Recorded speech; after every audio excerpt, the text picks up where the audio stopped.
AMD மாடலில் வந்து எதெல்லாம் அந்த ரூல் வந்து எதெல்லாம் அப்ளிகபிள் ஆகுது இப்போ மெயினாக யூரோ யூஎஸ்டியை பொறுத்த வரைக்கும். ஒன்று, ஒரு மேஜர் லோவில் ஒரு லோ வந்துச்சு அப்படின்னா, லோவில் ட்ரேட் ஆகிட்டு இருக்கு அப்படின்னா அந்த இடத்துல ஒரு ஏஎம்டி மாடல் கண்டிப்பாக அவங்க வந்து ஃபார்ம் பண்ணுவாங்க.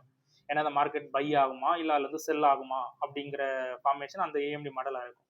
அதே மாதிரி மேஜர் ஐடிஎம்ல இருந்து ஹை டு அந்த ரெண்டுக்கு நடுவில் இருக்க ரீடெஸ்ட் ஏரியா அந்த இடத்துலையுமே ஒரு ஏஎம்டி மாடல் ஃபார்ம் பண்ணலாம். அந்த சினாரியோ தான் இதில் நினைச்சு. இப்போ இந்த ஐடிஎம் டு இந்த ஹை பார்த்தீங்கன்னா கரெக்டாக இதுதான் அந்த ரேஞ்ச். அதுதான் இந்த 4 ஹவர்ஸ் கேண்டில் இப்படி இருக்கு. இது நான் உங்களுக்கு பாக்ஸில் காமிக்கிறேன். இந்த 4 ஹவர்ஸ் கேண்டில் எதுக்காக அவங்க ஏஎம்டி இதில் ஃபார்ம் பண்ணணும்னா அதை இப்போ இந்த இதுல இருந்து பெரும்பாலும் எல்லாருமே ஒரு ரீடெஸ்ட் எதிர்பார்ப்போம்.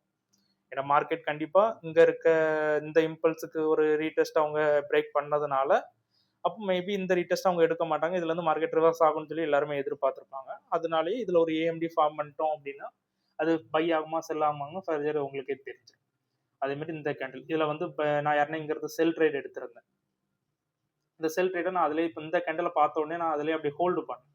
இப்போ இந்த கேண்டில் பாருங்க, இது வந்து 4 ஹவர்ஸோட ஏஎம்டி மாடல் ஏஎம்டி ஃபேஸியல் நினைச்சு இது வந்து அக்குமுலேஷன். இப்போ இந்த 4 ஹவர்ஸ் கேண்டில் வந்து மேலே வந்து மேனிகுலேஷன். அப்போ மேனிகுலேஷனுக்கு அடுத்தால அடுத்த ஸ்டேஜ் கீழே டிஸ்ட்ரிபியூஷன். அதுதான் அதுக்கு அடுத்தால இருக்க red colour candle. Green candle இந்த கிரீன் கேண்டில் கீழே க்ளோஸ் ஆகிருந்துச்சு. இப்போ இந்த கிரீன் கேண்டில் கீழே க்ளோஸ் ஆகிருந்துச்சுன்னா கண்டிப்பாக மார்க்கெட் மேலே தான் போகும். அதில் எந்த சேஞ்சுமே இல்லை. ஏன்னா கீழே மேனிகுலேஷன் மேலே டிஸ்ட்ரிபியூஷன், அடுத்த ஃபேஸ் டிஸ்ட்ரிபியூஷன் தானே. அதனால அவங்க மேலே க்ளோஸ் பண்ணதுனால டிஸ்ட்ரிபியூஷன் கீழே தான் நடக்க போகுது அப்படிங்கிறத புரிஞ்சுட்டு அந்த செல் ட்ரேட்டை அப்படியே க்ளோஸ் பண்ணேன். அதே மாதிரி நியூ இயர் செக்ஷன் ஓப்பன் ஆச்சு. ஓப்பன் ஆனே அந்த ஃபிபனாச்சி அக்ரெசிவாக உடச்சிட்டாங்க. அதே மாதிரி இந்த இடத்துல நடந்துச்சு. இந்த இடத்துல இப்போ மேலே ஏற்கனவே அந்த இடத்துல நடந்து முடிஞ்சிருச்சு. அப்போ இந்த இடத்துல மறுபடியும் அவங்க பண்ணணும்.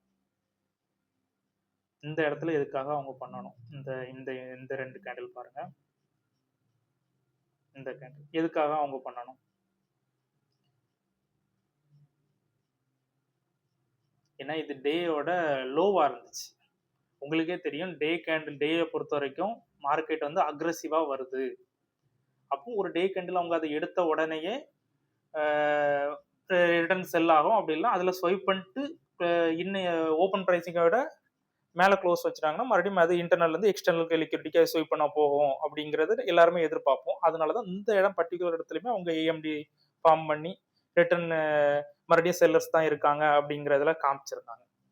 அந்த ஏஎம்டி மாடல் உங்களுக்கு மெயினாக ஒரு ரீட்ரேஸ்மெண்ட் ஏரியா, ஃபிபனாச்சியோட ரீட்ரேஸ்மெண்ட் ஏரியா, அது மாதிரி ஒரு எக்ஸ்ட்ரீம் லோ, அதே மாதிரி ஒரு ஐடியம். இந்த இதில் நீங்கள் கொஞ்சம் வாட்ச் பண்ணிக்கிடுங்க அந்த கேண்டில்ஸ்லாம் எப்படி சேஞ்ச் ஆகுது அப்படின்னு.